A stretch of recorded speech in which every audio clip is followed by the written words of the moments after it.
Good morning, students. Today there is our English languages period.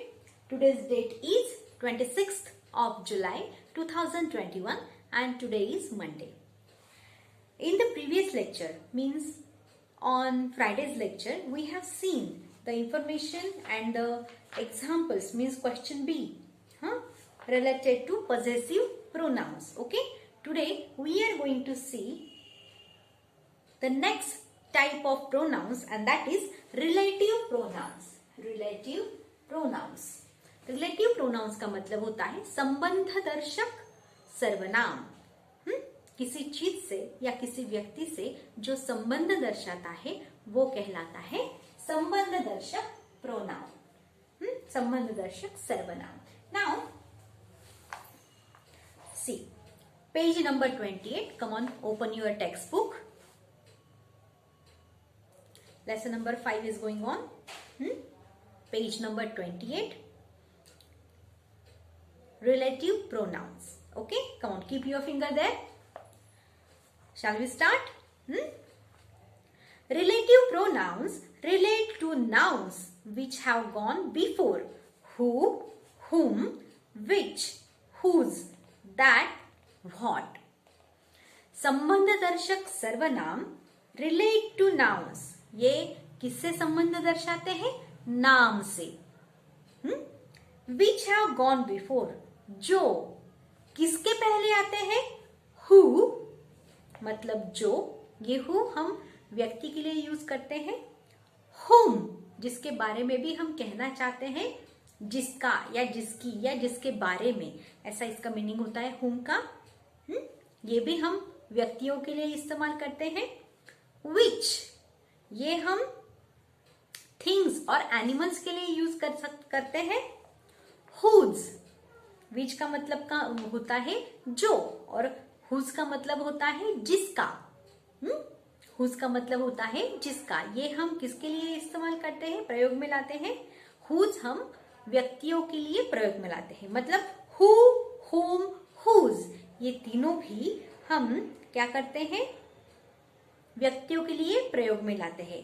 और which जो है ये हम एनिमल्स के लिए और थिंग्स यानी चीजों के लिए प्रयोग में लाते हैं. आगे है that.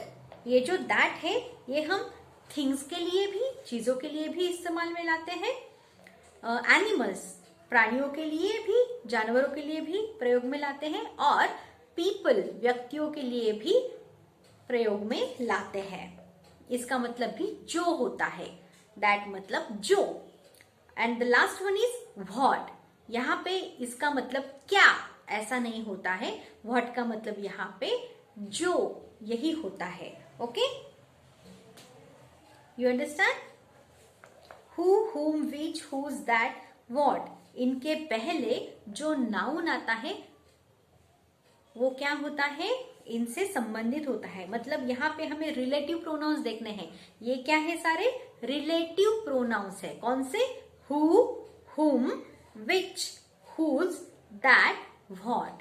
These are relative pronouns which comes after the noun.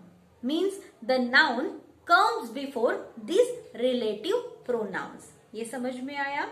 ये जो who, whom, which, whose, that, what, ये जो संबंधदर्शक सर्वनाम है ये किसी नाम के बाद में आते हैं. या हम ऐसे कह सकते हैं कि इनसे पहले किसी ना किसी का नाम आता है. या तो चीज का नाम आएगा, या तो व्यक्ति का नाम आएगा, या तो एनिमल का यानी जानवर का नाम आएगा. Okay, now some examples are given there. Read and understand. पढ़िए और समझिए. Now 6 examples are there into your book. Now see these 6 examples on the blackboard also. Now look at the blackboard and listen carefully. First one. This is the lady. This lady is a noun. It is a common noun. ये क्या है? Lady नाम है, सामान्य नाम है. Okay. Who. Now this is the relative pronoun. Who क्या है? Relative pronoun है. मतलब before this relative pronoun, this noun came here in the first sentence. You understand? And after this noun, the relative pronoun came in this first sentence. Do you understand? Means both are related with each other. This noun and this relative pronouns. That's why it is called relative pronoun, because it is related to this noun only. समझ में आया? ये जो relative pronoun होता है ये किससे जुड़ा होता है, किससे संबंधित होता है? नाउन से संबंधित होता है जो उसके पहले आता है. You understand? उनकी जगह पता चली. रिलेटिव प्रोनाउन बाद में आता है, उससे संबंधित नाम उसके पहले आता है. समझ में आया? या हम ऐसे कह सकते हैं पहले नाउन आता है और उससे रिलेटेड जो प्रोनाउन है वो तुरंत उसके बाद में आता है. Do you understand now? This is the lady who sold me the tickets. ये वही महिला है. यहाँ पे क्या है? ये वो वही महिला है जो, जिसने, यहाँ पे जो या जिसने, इसका यहाँ पे मीनिंग क्या होता है? जो या जिसने वो टिकट्स मुझे बेचे थे. समझ में आया? ये वही महिला है जिसने, यहाँ पे इसका वो का मीनिंग क्या हुआ? जिसने वो टिकट्स मुझे बेचे थे. Now here see, this pronoun is related with this lady. इस लेडी के लिए हमने हु इस प्रोनाउन का मतलब रिलेटिव प्रोनाउन का प्रयोग किया. Understand? Now see the second sentence. This is the truck. ये वो ट्रक है which, जिसने hit the boy, जिसने उस लड़के को धड़का या धड़क दी. समझ में आया?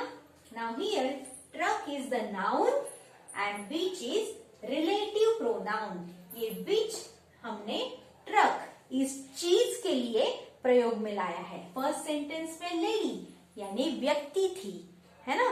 व्यक्ति के लिए हमने हु का प्रयोग किया. हु इज रिलेटिव प्रोनाउन का प्रयोग किया. We use the relative pronoun who for the person, है ना? Now here truck is a thing. Truck क्या है? एक चीज है. And that's why we use the relative pronoun for this thing, truck, which. Understand? समझ में आया? And this which, this relative pronoun is related with this truck, with this thing. समझ में आया? which हम किसके लिए प्रयोग में लाते हैं? चीजों के लिए और एनिमल्स के लिए. Okay?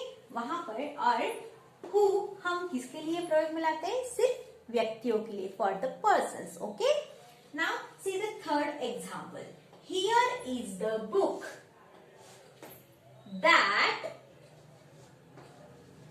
I was looking for. ये वो बुक यही है जो मैं ढूंढ रहा था या ढूंढ रही थी. Now here book is a thing. Okay? Thing के लिए हमने यहाँ पे that का प्रयोग किया. किसका प्रयोग किया? that का. यहाँ पे हम which का भी प्रयोग कर सकते थे. We can use which here also. Understand? But here is the different example that यहाँ पे प्रयोग किया. that कैसे प्रयोग में लाया जाता है? ऐसे. that we use this relative pronoun that for animals, for persons, okay, and for things also. तीनों के लिए भी हम that का प्रयोग कर सकते हैं. व्यक्ति के लिए भी, चीज के लिए भी और जानवर के लिए भी. Do you understand? So this that is related with this book.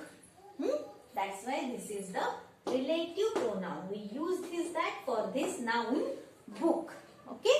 ये जो चीज यहाँ पे दी गई है book, ये नाउन है और इस नाम से संबंधित सर्वनाम सामने आया हुआ है. उसके बाजू में ही तुरंत बाद आया हुआ है. Immediately it comes. Okay? Now third, this is the girl.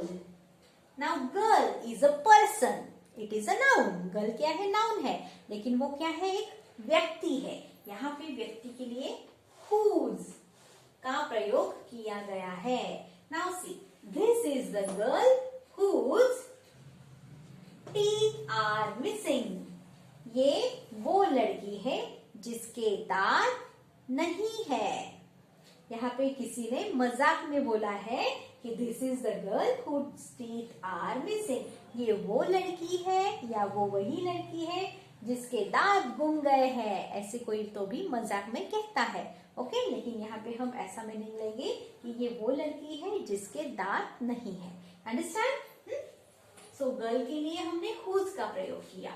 who, whose ये हम पर्सन्स के लिए, व्यक्तियों के लिए प्रयोग में लाते हैं. Now next, I say what I mean. I say what I mean. Now here only the what comes. Okay? Now here I say what I mean. इसका मतलब क्या होता है? मैंने बोला जो मैं कहना चाहता था, या मैंने बोला जो मैं कहना चाहती थी. Okay, so here what is the relative pronoun. किससे रिलेटेड है? अभी ये पूरे इससे रिलेटेड है. जो मैंने बोला मतलब क्या? मेरा कथन. जो मेरा कथन है, जो मेरा डिक्लेरेशन है. यहाँ पे डिक्लेरेशन यहाँ पे ये व्हाट जो है, जो मैंने बोला उससे संबंधित है. समझ में आया? जो कुछ कहा गया, वो जो कथन था, कथन, हाँ, तो उसके लिए ये व्हाट रिलेटेड है. ओके, जो मैंने बोला वो मैं कहना चाहता था वो मैंने बोला. जो मैं कहना चाहता था वो मैंने बोला. Understand? Here what is the relative pronoun. यहाँ पे व्हाट का मीनिंग क्या, ऐसा नहीं होता. यहाँ पे एज अ रिलेटिव प्रोनाउन वो आया है, इसका मतलब जो, ऐसा होता है. Understand? Now see the last one. He is the famous scientist whom I told you about. ये वही प्रसिद्ध, फेमस का मतलब होता है प्रसिद्ध वैज्ञानिक है जिनके बारे में मैंने तुमको बताया था. जिनके बारे में, यहाँ साइंटिस्ट से whom ये जुड़ा हुआ है, मतलब who, whose and whom we use for persons. व्यक्तियों के लिए हम who का, whose का और whom का प्रयोग करते हैं. समझ में आया? इनके मीनिंग भी मैंने आपको बता दिया. और I already told you the meanings of this relative pronouns. Okay, scientist से ये जुड़ा हुआ है, इस नाम से ये जुड़ा हुआ है. Do you understand? So students, this is the concept of relative pronouns. Now see, after these examples, information is given there. Okay, come on, keep your finger there and listen carefully. We use who, whom and whose with people. हम who, whom और whose इन संबंधदर्शक सर्वनामों का प्रयोग व्यक्तियों के लिए, लोगों के लिए करते हैं. which with animals and things. which का प्रयोग हम जानवरों के लिए और चीजों के लिए करते हैं. That is used for things, animals and people. That is संबंधदर्शक सर्वनाम का प्रयोग हम जानवरों के लिए, व्यक्तियों के लिए और चीजों के लिए करते हैं. While जबकि what refers to things only. what जो है ये सिर्फ इसका प्रयोग हम किससे करते हैं? चीजों से करते हैं. चीजों का संदर्भ देने के लिए हम what का प्रयोग करते हैं. Once again I have repeated. Okay. Now next, Wait for 2 minutes.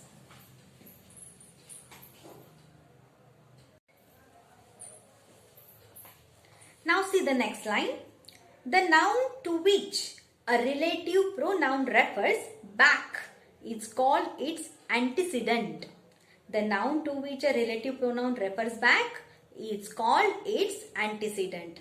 इसका मतलब है the noun, वो नाम, to which, जिसको, a relative pronoun refers, संबंधदर्शक सर्वनाम संदर्भित करता है, जिससे अपना संदर्भ या संबंध दर्शाता है, बैक इज कॉल्ड, जो नाम उसके बैक में रहता है यानी पीछे रहता है, is called its antecedent. Antecedent का मतलब होता है पूर्व पद.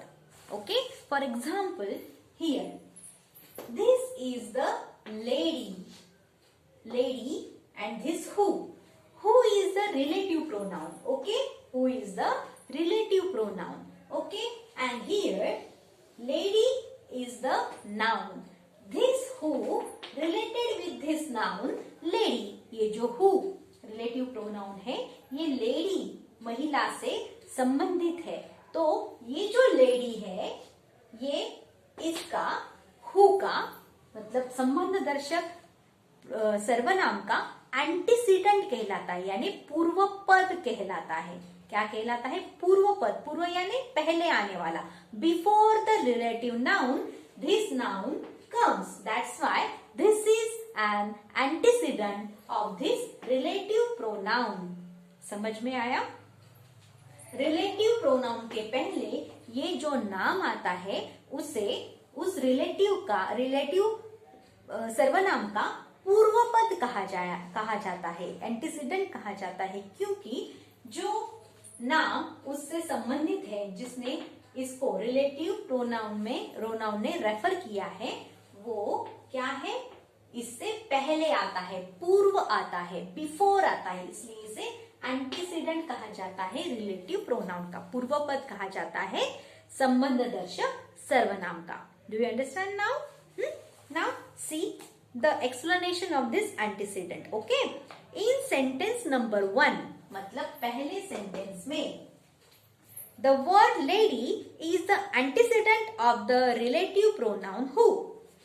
पहले सेंटेंस में lady, ये जो नाम यहाँ पे आया हुआ है, ये who इस relative pronoun का antecedent है, पूर्व पद है.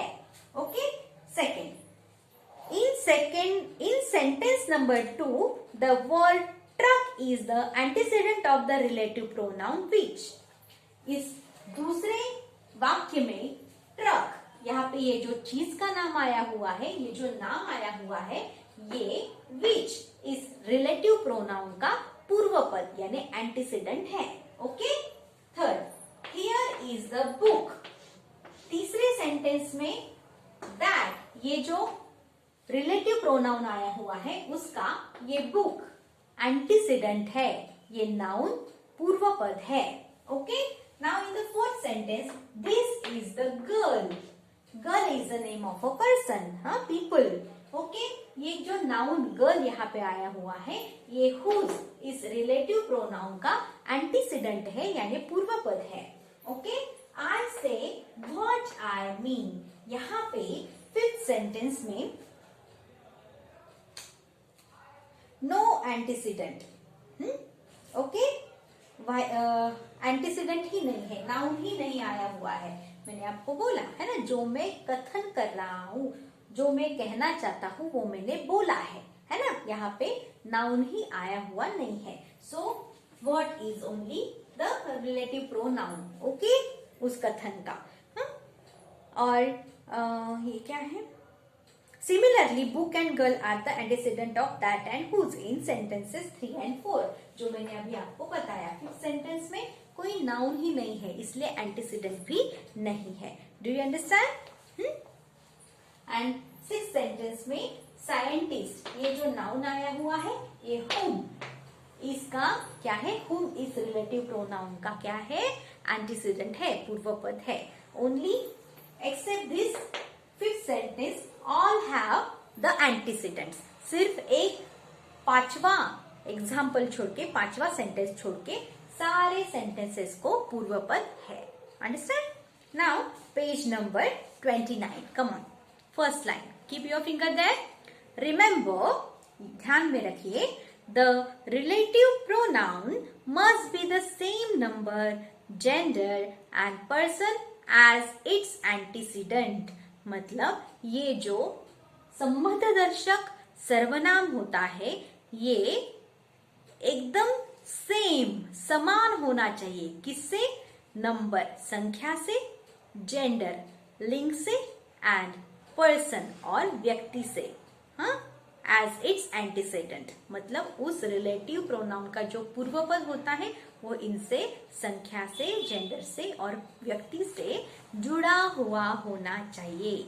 डिफरेंट नहीं आना चाहिए. फॉर एग्जाम्पल, अगर यहाँ पे ट्रक आया तो ट्रक के बाजू में हु आएगा क्या? नहीं. ट्रक क्या है? What is this truck? Truck is a thing. We don't use who for the things. समझ में आया? We only use who for people. समझ में आया? Now see question is given there. Use who, whose, which and that in these sentences and underline their antecedents. आपको क्या करना है? एंटीसीडेंट्स को अंडरलाइन करना है और वो जो ब्लैंक है वहां पे नंबर, जेंडर और पर्सन के हिसाब से आपको who, whose, which, that ये सब डालने हैं. Do you understand? आपको पता है who, whose हम दोनों भी व्यक्तियों से जुड़े, ये दोनों भी व्यक्तियों से जुड़े हुए संबंधित सर्वनाम है. विच हम थिंग्स के लिए यानी चीजों के लिए या एनिमल्स जानवरों के लिए प्रयोग में लाते हैं. और जो तीसरा चौथा है दैट हम व्यक्तियों के लिए भी प्रयोग में लाते हैं, एनिमल्स के लिए भी, जानवरों के लिए भी और थिंग्स के लिए भी, तीनों के लिए भी प्रयोग में लाते हैं. Now see the first sentence. I am reading the sentence here and I am only writing the answers on the black board. You have to write down into your books. Okay, wait for me. Okay,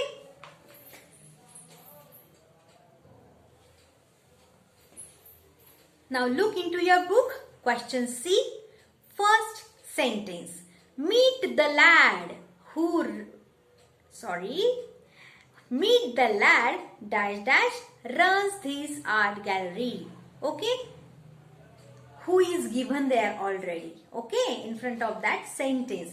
That's why you have to write the answer who there. Why? Because lad yani ladka. Okay, so you have to underline this lad here. For this lad we use who, the relative pronoun here in the first sentence. Do you understand? मतलब meet the lad who runs this art gallery. उस लड़के से मिलो जो इस art gallery की तरफ भागा है. हाँ, समझ में आया? लैड के लिए व्यक्ति है, लैड लड़का है, लड़के के लिए हमने हु का प्रयोग किया. Do you understand? Next, the horse is a name of an animal. Horse. This horse is a noun here. For this noun we use that. Okay, here we have to use that. which भी हम यहाँ पे क्या कर सकते हैं?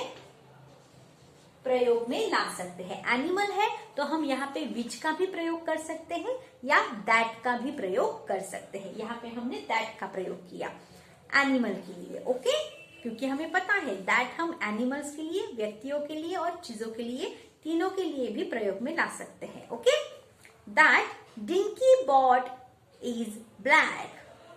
वो घोड़ा जो डिंकी ने खरीदा कैसा है?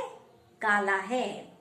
ओके, वो घोड़ा जो डिंकी ने खरीदा है काला है. Okay, horse is an animal. That's why we use there that. We can use which also there. Okay, next, This is the van. Van. Van is a noun here in the third sentence. It is the name of a thing. Gadi. Okay. Dash dash brought me here. ये वही वाहन है या वो वही गाड़ी है जिसने. Now here we use which for this van. The relative pronoun which we use here. Which brought me here. This is the van which brought me here. ये वही गाड़ी है जिसने मुझे यहाँ लाया. Okay. Now fourth. I found dash dash I was looking for. Now here in the bracket see no antecedent, noun ही नहीं है, पूर्व पद ही नहीं है इस सेंटेंस में. Okay. I found dash dash I was looking for. तो एंटीसीडेंट नहीं है तो यहाँ पे हम what का प्रयोग करेंगे. किसका? I found what I was looking for. समझ में आया? What. तो यहाँ पे what का प्रयोग हम नहीं करेंगे क्योंकि यहाँ पे हमें क्या भरने के लिए बोला है? Who, whose, which, that. तो यहाँ पे हम that का प्रयोग कर सकते हैं. Okay. No antecedent in the fourth sentence. That's why we use here that. यहाँ पे what का प्रयोग करने के लिए नहीं कहा है, सिर्फ who, whose, which और that का प्रयोग करने के लिए कहा है. इसलिए I found that I was looking for. मुझे वो मिला जो मैं ढूंढ रहा था या ढूंढ रही थी. Understand? Now next, the man in the fifth sentence. The man is a noun here. व्यक्ति है. व्यक्तियों के लिए हम क्या इस्तेमाल करेंगे? Yes, who, है ना? The relative pronoun we use here who. The man who is honest succeeds in life. वो इंसान जो सच्चा है जीवन में सफलता पाता है. ओके. तो जो के लिए हम यूज करेंगे relative pronoun who. We use here for the man who, this relative pronoun. Okay. Next, I have purchased all the medicines. Medicines. This is the noun here. Medicines.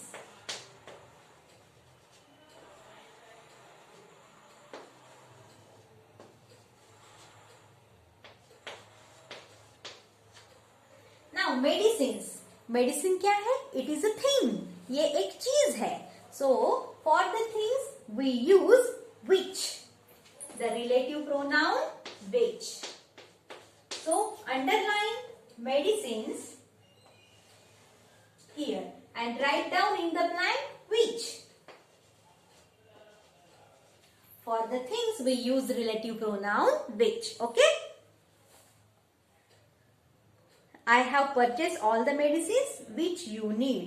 मैंने वो सारी औषधियां खरीद ली जिसकी तुम्हें जरूरत थी. Okay. Next, seventh. The road that led to her house was narrow and stony. The road. Now here in the seventh sentence, road is a noun. It is an antecedent. Okay. Road क्या है? एक प्रकार की चीज ही है. Okay. It is a name of a thing. Okay. चीज ही है. Road को हम एक चीज के तौर से ही देखते हैं. ओके. सो द रोड यहाँ पे हम यूज करेंगे दैट का. ओके. विच एक बार यूज कर लिया, हम दैट का प्रयोग करेंगे यहाँ पे. Okay. Road is a. So underline the road noun and that you have to fill in the blank. Okay, that. See the meaning now. The road that led to her house was narrow and stony. वो रास्ता जो उसके घर की तरफ जाता है वो तंग और पत्थरों से भरा है. Okay. Now 8. There are the 2 coins. In the 8th sentence, coins is the noun. It is an antecedent. Okay, underline this down. Coins. Okay, and next, dash for coins. Coins are things, है ना? चीजें हैं, इस वजह से हम उसके लिए which का प्रयोग करेंगे. So use the relative pronoun which in the blank. Okay? There are 2 coins which were missing last night. ये वही 2 कॉइन्स है जो पिछली रात को गुम गई थी. Okay? So for coins we use the relative pronoun which. Next, uneasy lies the head dash dash wears the crown. Now in this sentence, head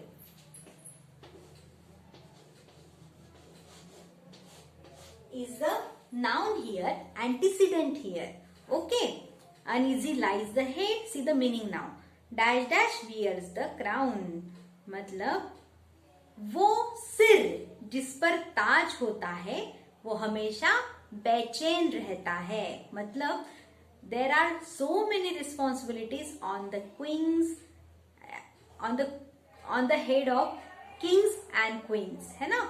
राजा और रानी महारानी जो होते हैं उनके सिरों पर बहुत सारी जिम्मेदारियां होती है, इसलिए उनका मन हमेशा कैसा होता है, बेचैन रहता है. अनइजी लाइज है ना, बेचैन रहता है. The head who wears the crown, मतलब जो ताज पहनता है उसके सर में हमेशा क्या होती है, परेशानियां होती है. नाउ हियर हेड के लिए हम यूज करेंगे दैट, जो sir. This pronoun, relative pronoun, we use here for this head. Understand? Who हम यूज नहीं कर सकते क्योंकि व्यक्ति का नाम नहीं, व्यक्ति के सर का नाम यहाँ पे आया है as a noun. Okay, that's why we have to write there that. Understand? Could you point out the last one? Could you point out the flowers that you want me to give you? Now here flowers. Flowers are noun here. Flowers is noun here. Okay? So underline the flowers. It is a noun here. It is a antecedent of which. For the things we use the relative pronoun which. चीजों के लिए हम which इस pronoun का प्रयोग करते हैं. तो flowers के लिए हमने कौन सा प्रयोग किया, relative pronoun which, है ना. For flowers we use relative pronoun which because it is a thing and this is the antecedent of which. पूर्व पद है which का. Okay? Now here all the 10 examples are completed which is related to relative pronouns. Okay? Now see the sentence. Next sentence. We join sentences using relative pronouns. मतलब संबंध दर्शक सर्वनामों का प्रयोग करके हम 2 अलग अलग सेंटेंसेस को जोड़ सकते हैं, 2 विभिन्न विधानों को जोड़ सकते हैं. Read the example with which, मतलब विच इस रिलेटिव प्रोनाउन का प्रयोग करके हमने नीचे वाला जो एग्जाम्पल है वो देखना है. Okay, read the example with which. नीचे दिया गया उदाहरण जो विच से बना हुआ है पढ़िए. Now see the first line. The Grand Canyon. The Grand Canyon ये एक घाटी का नाम है. किसका नाम है? एक घाटी का. ग्रैंड कैनन नाम ही है उसका, वो हाँ अमेरिका में है वो. It is over 200 miles long. ये 200 मील लंबी घाटी है. It is one of the wonders of the world. ये दुनिया के अनेक आश्चर्यों में से एक मानी जाती है, मतलब एक आश्चर्य है. समझ में आया? Means there are 3 different sentences in the first sentence. हाँ, in the first line there are 3 different sentences are given. Now see the next sentence. The Grand Canyon, which is over 200 miles long, is one of the wonders of the world. Now here those 3 sentences are combined. Okay, they are joined with the relative pronoun which. ये जो 3 अलग अलग विधान दिए हुए थे पहली line में, वो अभी which इस संबंध दर्शक सर्वनाम का प्रयोग करके यहाँ पे पूरे एक ही सेंटेंस बनाया गया है, पूरा जोड़ दिया गया है, मतलब तीनों सेंटेंस एक दूसरे से जोड़ दिए गए हैं. Now see the meaning. The Grand Canyon, which is over 200 miles long, is one of the wonders of the world.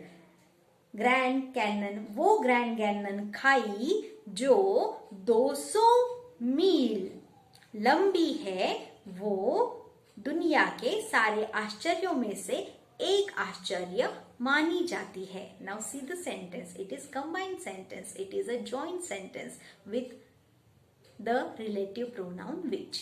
Okay students, मतलब और एक फीचर हमें समझ में आया कि रिलेटिव प्रोनाउन की वजह से हम 2 या 3 जितने भी हो अलग अलग सेंटेंसेस एक दूसरे से जोड़ सकते हैं और एक पूरा सेंटेंस बना सकते हैं. So students, this is for today and this is all about the third kind of sentences and that is relative pronoun. Okay students, हाँ, and tomorrow we shall see the question D related to the relative pronouns. Okay, till then, goodbye. Thank you so much. Stay home, stay safe. Bye. Read it at home.